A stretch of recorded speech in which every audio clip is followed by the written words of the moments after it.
Lomborg, thank you so much for this interview. Thank you for the time, and it's been a real pleasure to have you visit Mexico.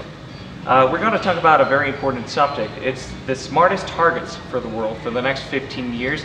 The UN is going to have a very special meeting in September, and Dr. Lomborg and the Copenhagen Consenso Centre have done a great job identifying which of these points are more important or at least a priority for the world. So we're going to talk about this with Dr. Lomborg, and please tell us about this. How did you come with this idea to prioritize and pick up these very, very specific goals for the world? Well, I mean, in some sense, it's what we all do. There's nothing remarkable about this. You prioritize your own budget. We all prioritize what can we do as organizations or as nations. You only have a budget and you can't spend it twice. So you have to decide what are the most important things. Unfortunately, when you're setting targets for the entire world, it's very easy to end up saying, oh, we're going to promise everything to everyone everywhere. But of course that means you have no priorities and you have no sense of what's really important. That's why we engaged with more than 80 of the world's top economists, lots of sector experts, several Nobel laureates, to look at where can you do the most good for every pesos you spend. So in essence, we're just asking the same questions you would back in your own home for your family or for your organization. What can we do with the limited amount of money we have? In the talk that you shared with us briefly, you gave a very specific example. You said it's as if you were to walk into a restaurant and you would see a menu. Could you repeat that example? Yeah, sure. I mean, look, it's a little bit like, you walk into a really fancy restaurant and you get this wonderful menu. But imagine if there are no prices, no sizes on this. You have no idea what you're going to pay and you have no idea what you're going to get.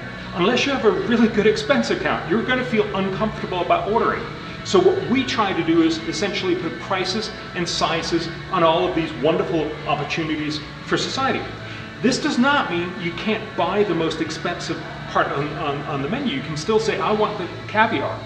But at least now you know what the price is. Now you know what you'll have left for other stuff you want to buy. So the idea here is to realize if we get better conversation with the sense of what works and what doesn't, it'll be a much easier conversation to have in Mexico and elsewhere.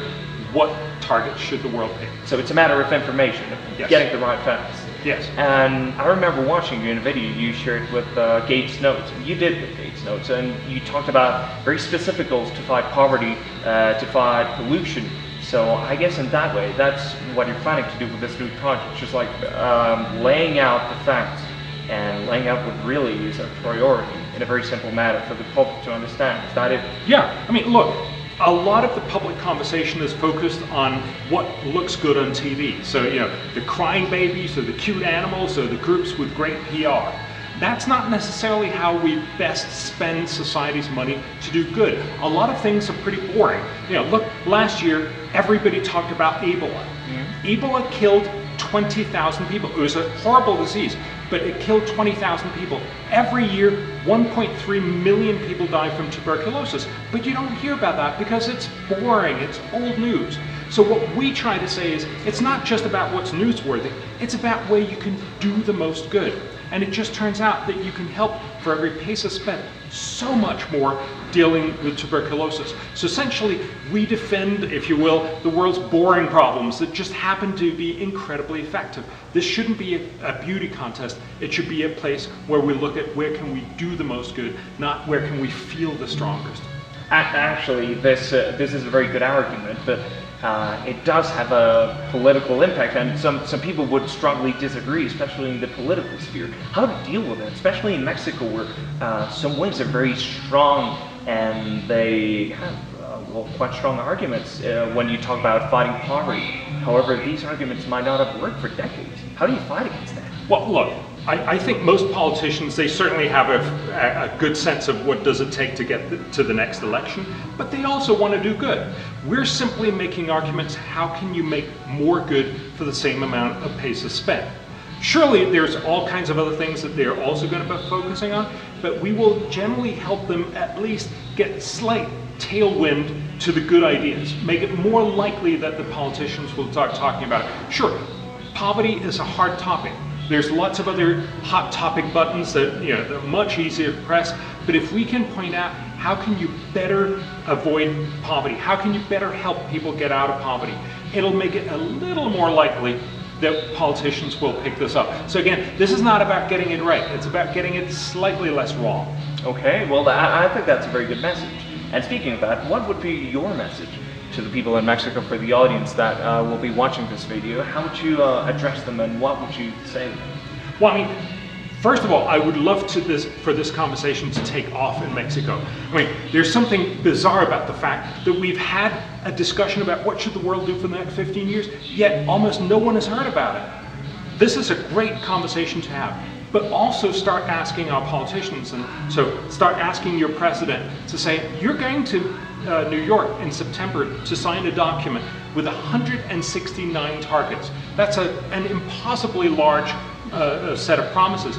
Focus on the most effective ones. If we could get many more people saying that, there's a much better chance that we'll actually end up doing a lot more good for the world. Simón Bolívar used to say that Latin American, specifically countries like Bolivia, Mexico, or whichever other. Well, I mean, I see the argument, but I also think we have good counterexamples. Japan, South Korea, a number of these other countries that really developed at breathtaking speed, and certainly China is another good example. So, you know, look, it really comes down to saying there may be some things that we can't change, but the truth is there's a lot of policies that we can choose that are either slightly stupid or slightly great. I would suggest, why don't we do the great ones? And that's really the way we can help influence. So whether Bolivar is right or not, I think what we can do is we can incrementally prove him wrong in pushing for smarter policies. Te invitamos a seguir cuestionando la información con los siguientes videos.